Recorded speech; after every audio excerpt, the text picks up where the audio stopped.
I'm Amy Julia Becker, and this is Reimagining the Good Life, a podcast about challenging the assumptions about what makes life good, proclaiming the inherent belovedness of every human being, and envisioning a world of belonging where everyone matters. If you are listening to this podcast on the day that it dropped into your feed, then it is November 5th, Election Day here in the United States. And in this conversation, we are not going to talk about the results of the election or mention the candidates running, but we are going to talk about a different way of approaching politics. My guest is my friend, the Reverend Corey Widmer, senior pastor of Third Church, a Presbyterian congregation in Richmond, Virginia. Corey is a graduate of the University of Virginia and Princeton Theological Seminary, and he has a Ph.D. in theology. Throughout these past few months, I've been listening to Corey's sermons and his teaching about political engagement. So I wanted to share some of that thoughtfulness with you all as we navigate whatever political challenges we face in the days and weeks and months and years ahead. Our conversation ends with a call to be people who embody a way of love.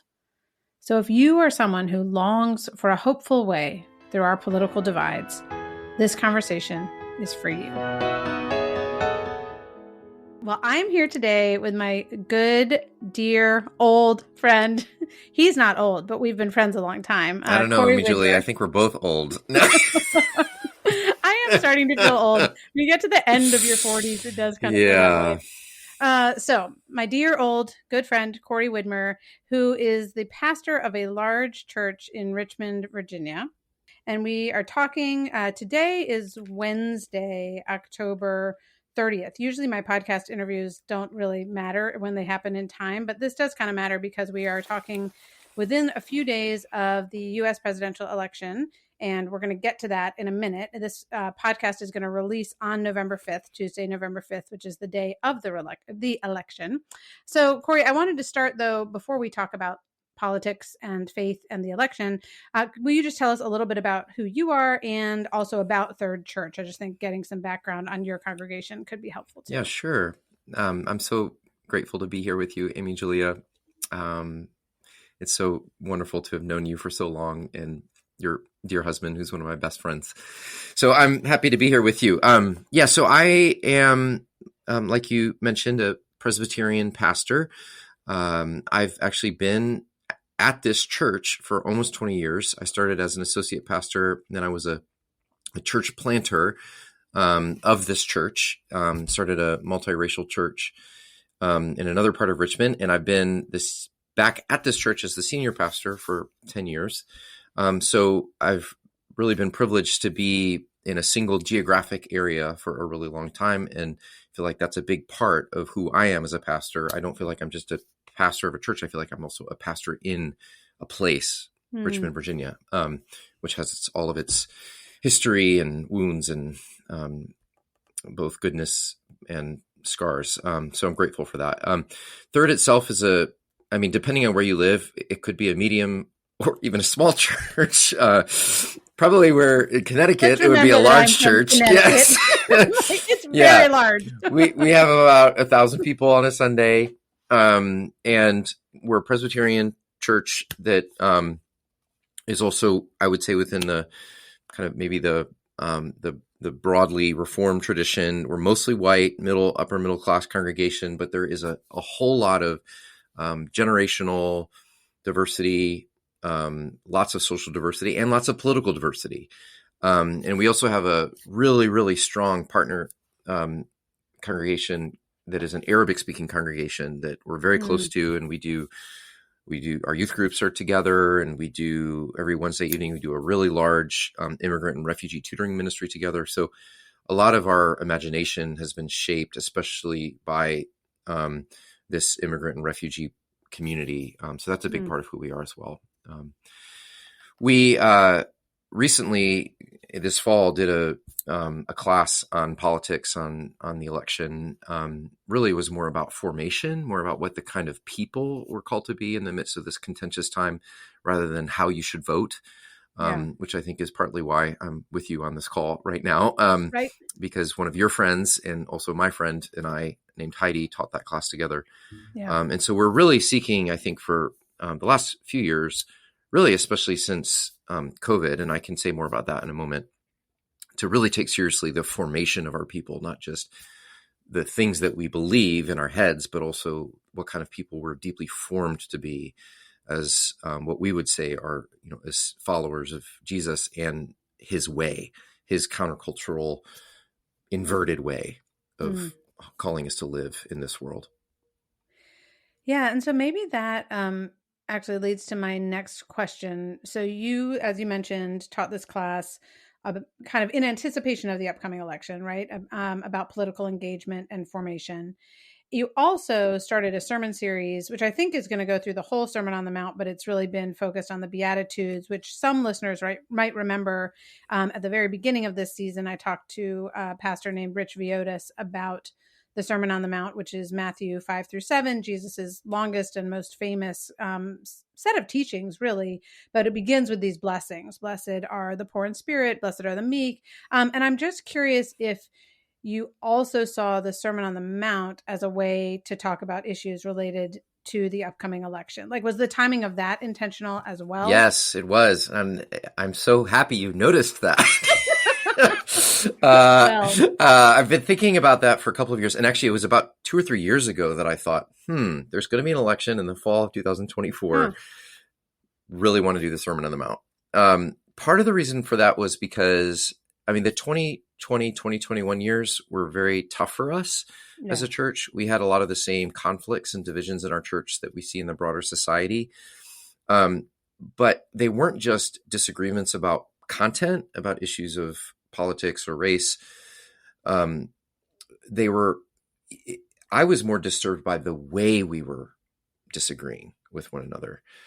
There was tremendous challenge in actually having dialogue at all. Someone would bring up a challenging issue about race or politics, and there was often an immediate backlash, decrying one side or the other, accusing someone of, whether it's wokeism or cultural Marxism or being, on the other side, being not caring about the vulnerable, whatever. It was highly unproductive dialogue. And I saw this in my own congregation, and on a broader level, I was extremely distressed by what I saw as uncharitable and even downright mean-spirited attitudes among Christians, especially in the way that they were responding to people that they disagreed with. Yeah. And so I think myself, along with many other pastors I know, were really disturbed by what we saw as a fundamental lack of Christian formation and Christian character, that the crises of COVID and the political polarization and the murder of George Floyd and all these things evoked. And it caused us as a church to want to take Christian formation and discipleship much more seriously. We sort of realized, wow, we might have a lot of Bible knowledge as a church, but we got to do some deeper work about the formation of our hearts and our character and our virtue. So we landed on the Sermon on the Mount really as Jesus' teaching reveals a way of life and a calling that is completely subversive of our culture's power dynamics. And rather than championing things like winning out over your enemy, Jesus is calling us to meekness and humility, calling us to radically countercultural actions like loving our neighbor. Jesus is calling us to a completely different approach to life than the rhetoric and the behavior that we see modeled in our political culture right now. And, rather than this sort of fear-driven, opposition-centered politics that vilifies the enemy, Jesus calls his people to this way of life that is deeply grounded in trust in the Father's care, in God's care, and is oriented towards self-giving love towards neighbors and even enemies. So it's just a completely different way of behaving publicly in a society. So I did really feel like it was a strategic time to teach it. Yeah. And I'm so struck by the idea of like a way of being in the world, which I think is something we talk a lot about on this podcast, both through the lens of disability, but also through the lens of faith and faith in Jesus. And I'm thinking about like when I was in college, I felt like I ran in, what I would now probably be called like evangelical Christian circles, although that didn't have quite the same connotation as it does today, but more conservative, like Christian circles. And there was a sense of like, there's only one way to vote. Like I didn't know there was a way of being Christian in the world at that time and being a fervent Democrat. I knew you didn't have to be a Republican, but I also didn't understand. And I think one of the things I've appreciated certainly about the teaching you've done, but also going back now many years to, for me, it was Tim Keller's preaching that really helped me to recognize that as a Christian, my way of being in the world could mean that I'm going to vote as a Republican. It could mean I'm going to vote as a Democrat. I could be passionately, in fact, committed in either of those directions, but it's still going to be different than the way of being a Republican or a Democrat if I'm not thinking about how I follow Jesus. Right. And that had complicated things for me tremendously, but it also was pretty freeing to really be asking. I had to ask a lot of different questions. And I think I've been listening to your sermon series, as well as to the opening kind of class that you gave on the political side of things, which we'll talk about in just a minute. And again, I think you're attempting to do the same thing, which is not to tell anyone how to vote, but to instruct them in a way of being that will lead to both questions and postures of the heart and towards, one another that might look really different from what we've got out in the broader culture right now. Totally. And I mean, a lot of it, you could almost say it's the task of identity formation in a lot of ways. I mean, I believe that it's always difficult to be a Christian in the American society that we live in because there's so many counteractive forces that are pushing against the way of Jesus, which is deeply grounded in self-sacrifice and enemy love. I mean, those are just not American virtues. But election season just intensifies those pressures all the more, and deepens the temptation that Christians have, especially to align themselves with one political party or the other. As you said, that has often been the Republican Party, especially for white evangelicals, but for other kinds of Christians, it's often been the Democratic Party. And I think that the work of identity formation means that, yes, we are called to be involved in politics, but never to give our key and core identity to our political convictions. That's really where we begin to kind of enter into idolatry and really, really destructive behaviors can occur.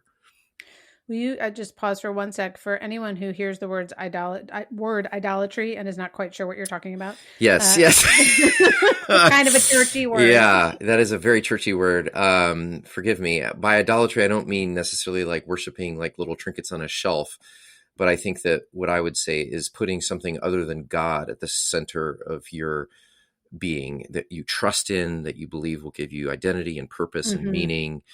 And to put politics in the center is to actually look to your political party or even your political figure as the person who is ultimately your redeemer, your rescuer, the one that you are depending on for the things that one should only depend on for God. So that's the way I'm defining idolatry. That's great. Well, so going back to that, I think first class that you and Heidi were offering, which again is available, we'll link to it both in kind of white paper form as well as podcast form. It was called How to Be Christian in the Election. And I was curious if you think there's a difference between being Christian when we're in the election and when we aren't in the election. Like what kind of prompted the title of that, Well, the title, we kind of stole the title from the AND campaign, and we actually used the AND campaign, which I highly recommend, and maybe you can put that in the show notes. Yeah, we'll put that in the show notes too. The AND campaign is fantastic, and they've been doing really great work, and we depended on a lot of their curriculum for the framework of our class. But yeah, as I kind of said previously, I do think that what's different about the election season, especially because politics has become so dominant in our society as almost the primary way that everyone understands power to function in our culture, that Christians especially are susceptible to the temptation of believing that in the election season, because it becomes the water that we're swimming in.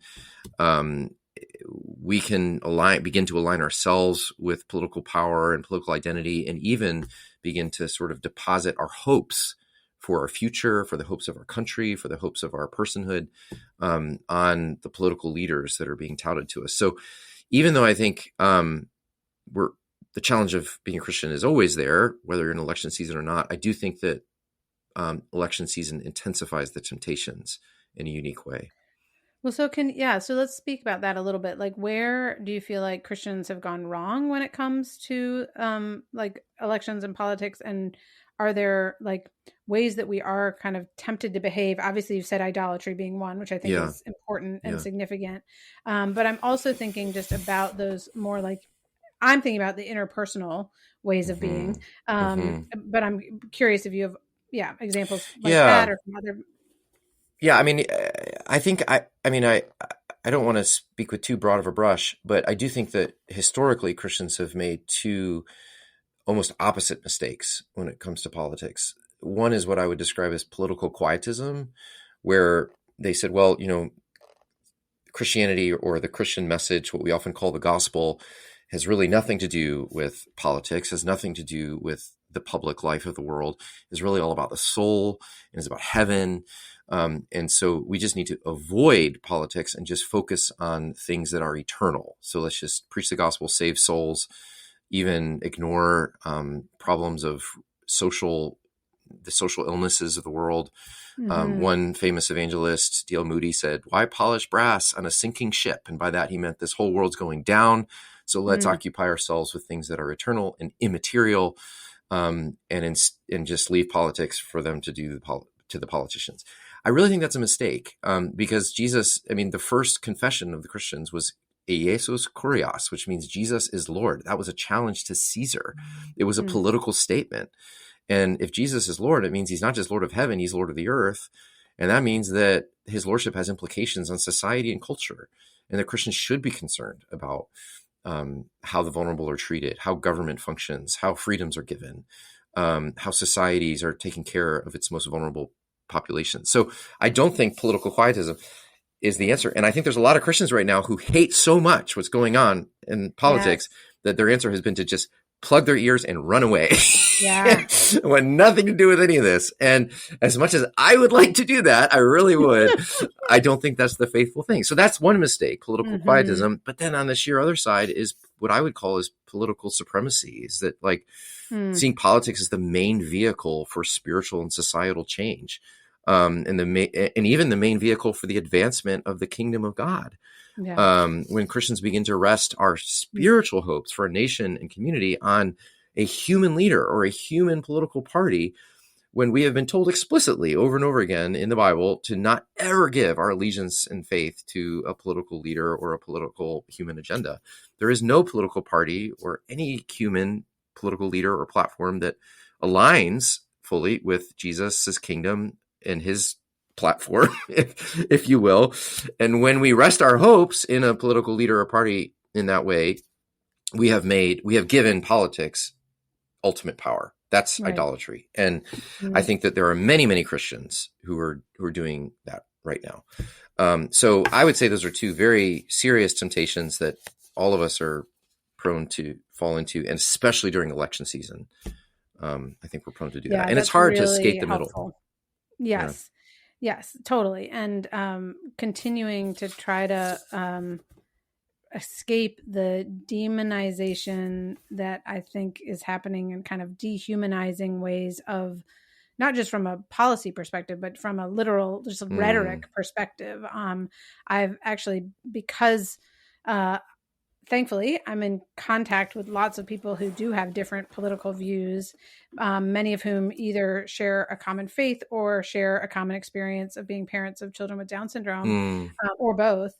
And so I have been in conversation with people who would not usually be in conversation with each other about this political cycle. And it is amazing how quickly the rhetoric can become just really dehumanizing, and the assumptions that we can make about each other, can just really be destructive.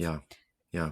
So this is actually, you wrote, this is in that white paper, you wrote or maybe you quoted somebody else as saying, I don't know, the modern two-party American system should create conflict for every Christian.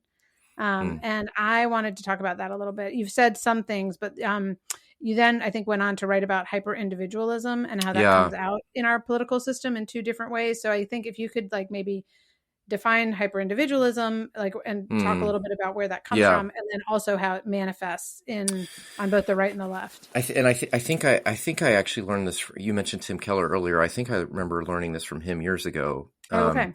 But basically, what that means is that all of our modern political systems are shaped by the Enlightenment. It's shaped by the Enlightenment values, and those were deeply individualist values, as opposed to more ancient collectivist or communal cultures. And what's interesting is that hyper individualism that is birthed in the Enlightenment is expressed in different ways within our two-party system. So historically, like liberals or progressives have said that the government should have much more control over the distribution of income, but people should have complete freedom and liberty when it comes to their individual moral choices.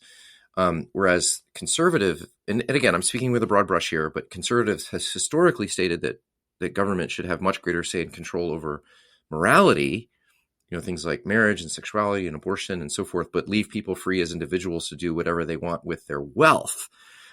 Right.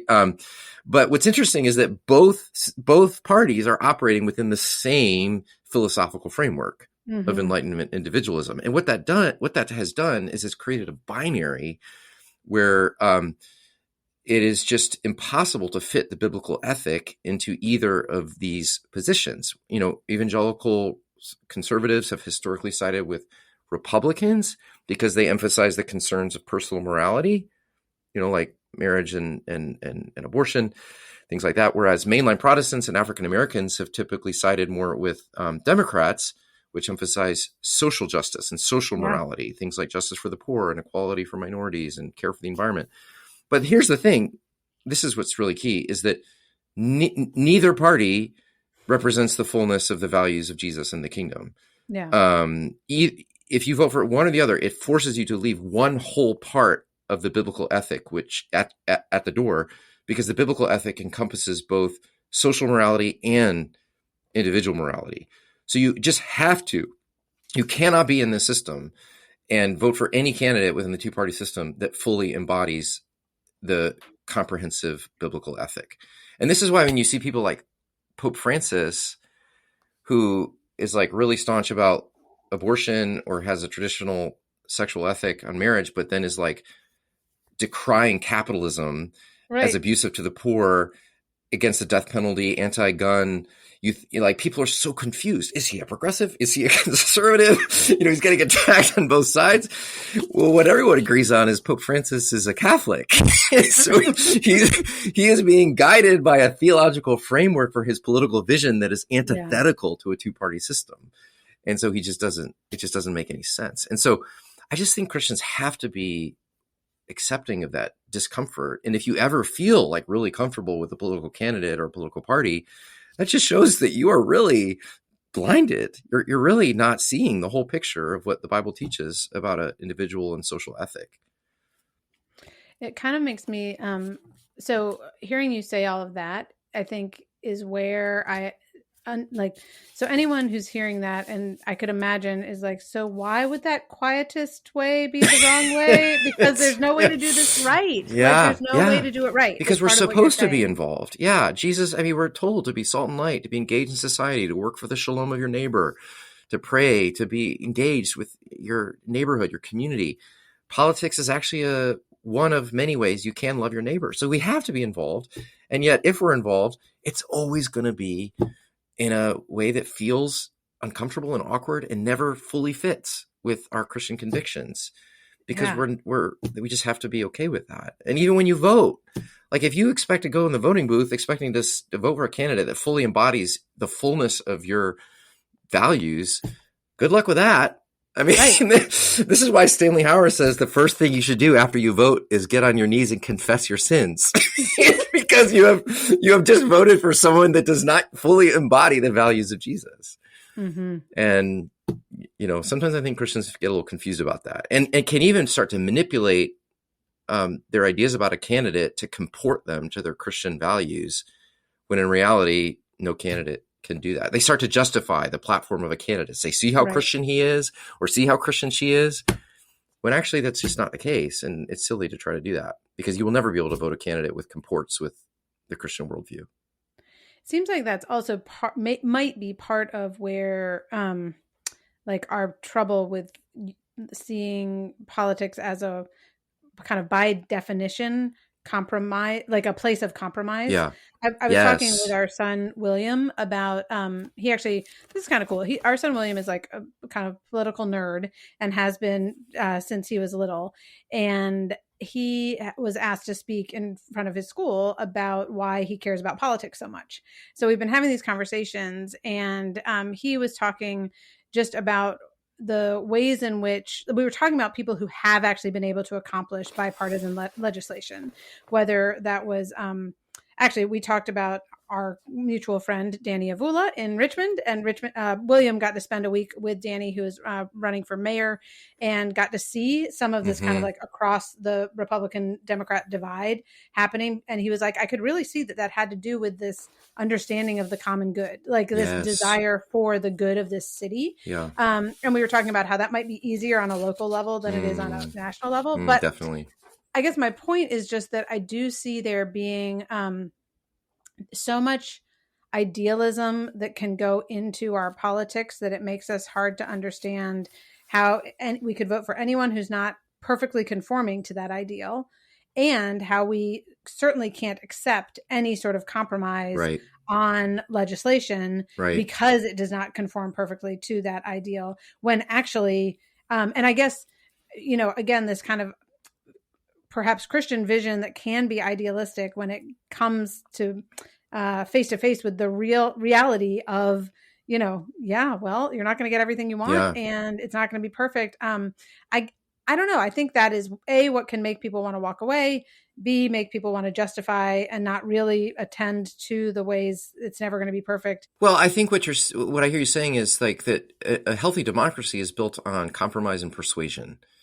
And being willing to kind of meet in the middle and work together, and we're never actually fully get to a place where like all of my deepest convictions are embodied. And actually, if we insist on that actually can end up brutalizing other people. And I think we're going to get into this a little bit, but I think that's kind of what's happening to our society in a little bit, is we have so little common ground anymore, is that we've turned politics into an existential fight for survival.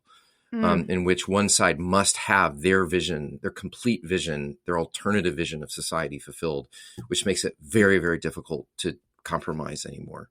Yeah, I really appreciate the way you put that. And I remembered my third point, which was humility. And that does kind of lead us back towards the Beatitudes, just that it takes a tremendous amount of humility to compromise, to not get exactly what I want, to not know exactly what to do all the time, and yet say, but I'm going to roll my sleeves up. I'm going to be engaged.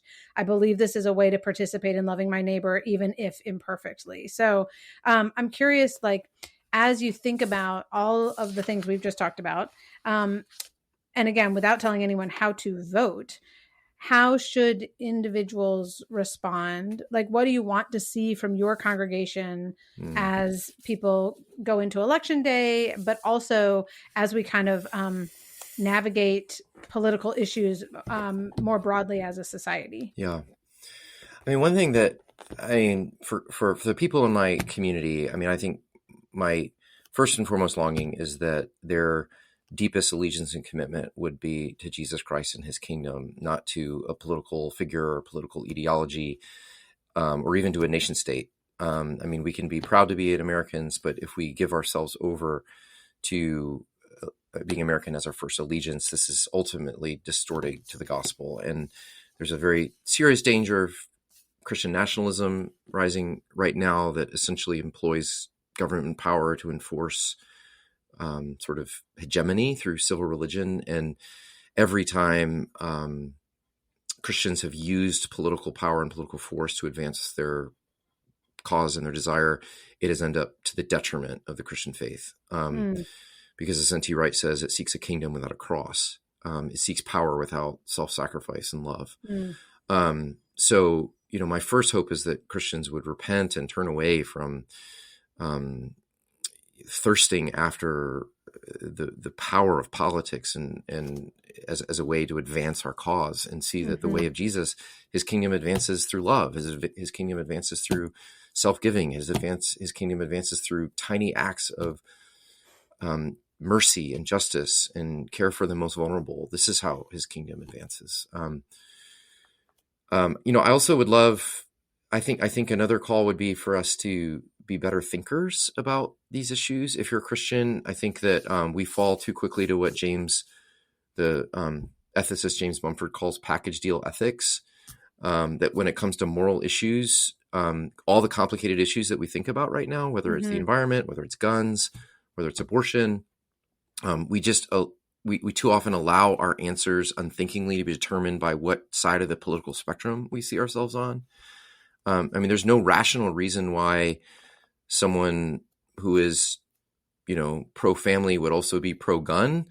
There's also no rational reason why someone with a rainbow flag on their car would also be committed to fresh produce. But we group Right. these things together in these package deals, and we become unthinking, and really, as Christians especially, fail to apply the depth of the Christian tradition and the biblical ethic to all the complexity of issues that we face. And it's never going to fit into a political platform.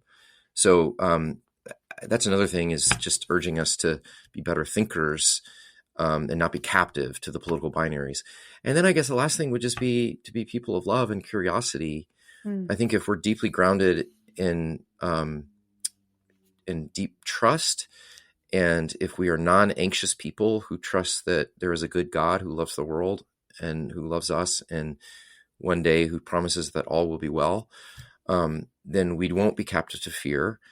And when we're fearful, we're terrible listeners. We're not curious, and we tend to want to take control. But if we can practice being not fearful and not anxious and deeply trusting instead in a God who loves us, knowing that we're the deeply beloved ones, then we're free to be curious, to really understand people who think differently than we do. We're free to dialogue with those that we disagree with. We're free to compromise. We're free to take a risk. We're free to extend our hand to people that we might see as enemies.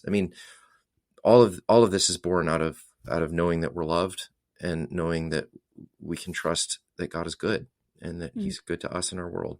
So I am struck just even in hearing you talk about the historical situation of the early church that had essentially zero, if not the opposite of, whatever negative political power is, and yet they're following the way of Jesus ultimately really it's transformative. Of the political system and certainly of the situation for the most vulnerable. I want to turn just in kind of the last, 10 or so minutes of this conversation, 10 or 15 minutes, up to the Beatitudes, because I do think they tie together the way of Jesus with what we're talking about. And so I'm wondering if you could just remind us of what the Beatitudes are, because people may not know. And then we'll talk a little bit about how that might give us, especially for those of us who are finding ourselves in that place of I don't want to be in this polarized political place, and so I'm tempted to just run away, how that might give us a way forward. So can you remind us? So the Sermon on the Mount, like you said earlier, Amy Julia, is Jesus's most famous teaching. It was probably a collection of teachings that Matthew kind of archived and curated and put together, that Jesus kind of taught in different settings at different times, but it's grouped together in 3 chapters, Matthew 5, 6, and 7. And it's grouped into 3 distinct parts: an introduction, a center, and then a conclusion. And the Beatitudes are the introduction to the Sermon on the Mount. It's chapter 5, verses 1 through 12. And Jesus makes several sayings that are quite famous, where he says things like, "Blessed are the poor in spirit, for theirs is the kingdom of heaven. Blessed are those who mourn, for they will be comforted. Blessed are the meek, for they will inherit the earth." There's 9 of them, actually. And he's really operating almost in the position of a wisdom teacher here. There were many people at the time who often had little sayings like this, like the Hebrew word is ashrei. They're talking about this is what it means to live a life of goodness and a life of blessedness. It actually goes really well with the theme of your podcast. What is the good life? And there were many teachers, ancient teachers, both Jewish and Greek, who taught about what the good life consists of. Having, everything from like being in a position where you are an authority and people obey you, to having a compliant wife, to having children who are successful. I mean, there were lots of lists like this. And so what Jesus was doing in one sense was not unusual. He was a wisdom teacher and a rabbi, and he was teaching about how to live the good life. But what he was doing was so utterly subversive, because he was casting a vision for the good life that was completely inverted in the ancient world, just as much as it is today. That he was saying the good life is not to be happy, but it's to be those who mourn. And the good life is not to be wealthy, but it's to be poor. And the good life is not to be powerful, but to be meek. I mean, he was just being nuts, right? Like flipping the values of the world on its head. And I can't even imagine what it must have been like to hear them for the first time. We're so used to them now. But it just must have astonished his original hearers about this vision of the good life. And he was actually inviting everyone who heard him to believe him and to actually trust him, that what you have been told about the good life is not true. And I'm actually inviting you into a different vision of the good life, because this is what it means for you to flourish, to embody these things. Yeah.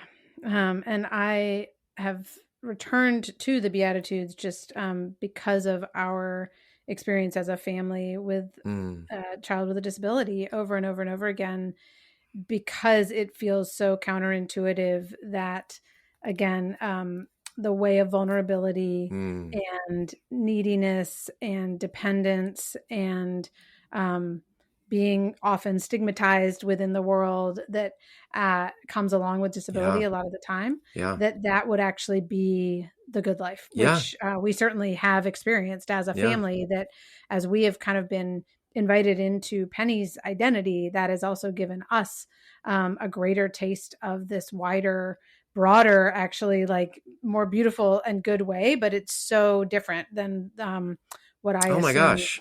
I know. I mean, to think that, I mean, I hope you don't mind me saying this, but I was with you and Peter in that time, and to have a child born with Down syndrome in a world like ours is to be told this is not the kind of child that you were supposed to have. This is not, this is breaking all of my assumptions about the kind of family and the kind of child and the kind of future. And yet what has Penny done? She has opened up all of us to a world of goodness and beauty and mercy and kindness, and through experience, through that vulnerability, through what it's like to live life with someone who is more vulnerable, you have been open to goodness in a way that wouldn't have been possible unless you had been given that gift of vulnerability. Right. That's the secret of the Beatitudes right there. One of my favorites of your sermons was about the aerobics of the Beatitudes. Oh, yes. I think the concluding one. Yes.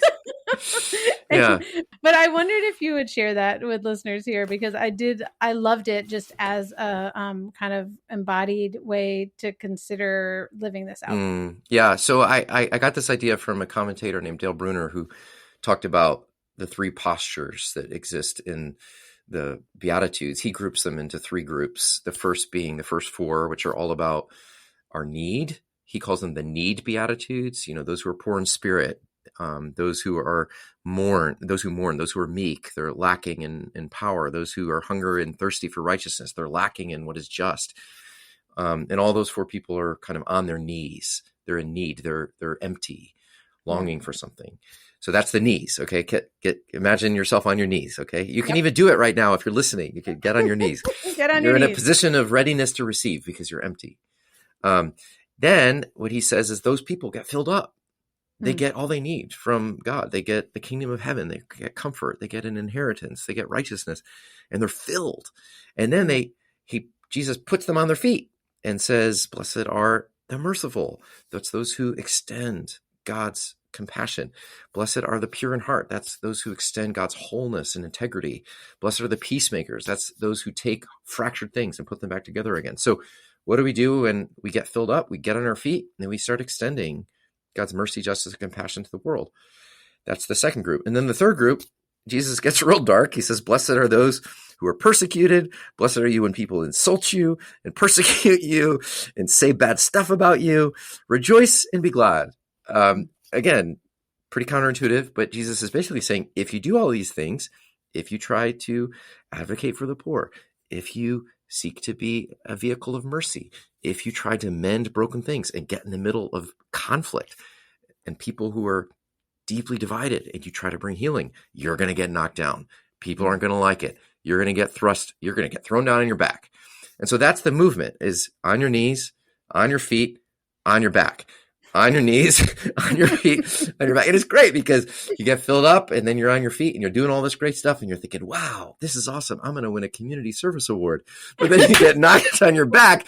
And where do you go when you're on your back? You go back to your knees and you're empty again and you're ready to be filled. And so it's just this continual movement of grace. And what I pointed out in that sermon is that this is actually the postures of Jesus, that Jesus first begins on his knees. He begins in abject humility and poverty. He emptied himself and made himself nothing.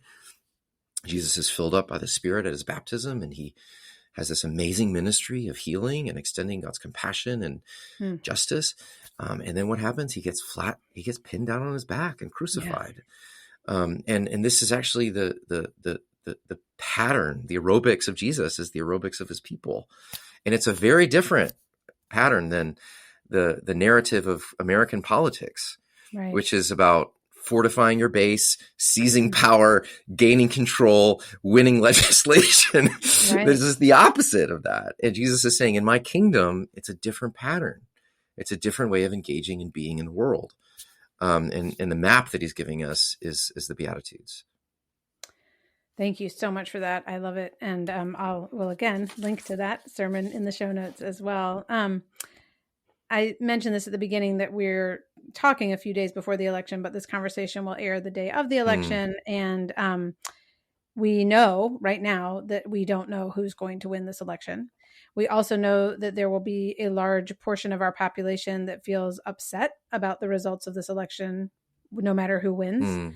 And a number of the opposite number of people who will be probably rejoicing no matter which way it goes. Yeah. So I'm wondering if you have any counsel as we come to the end of this time for Christians who are, because there are plenty of them, about to have a president that they don't want, and for Christians who are about to have a president who they voted for. We know that is true, that there are going to be Christians on both sides of this vote, and both there's a way of being for all of us that is certainly not about gloating or, again, kind of wielding power in a dehumanizing way or demonizing way or anything. Yeah. But, do you have any thoughts? Yeah, I do. I'm glad you asked that question. I mean, I am very concerned about this. A recent study showed that 23% of Americans believe that violence might be an alternative to stabilize our democracy, which is a very disturbing number.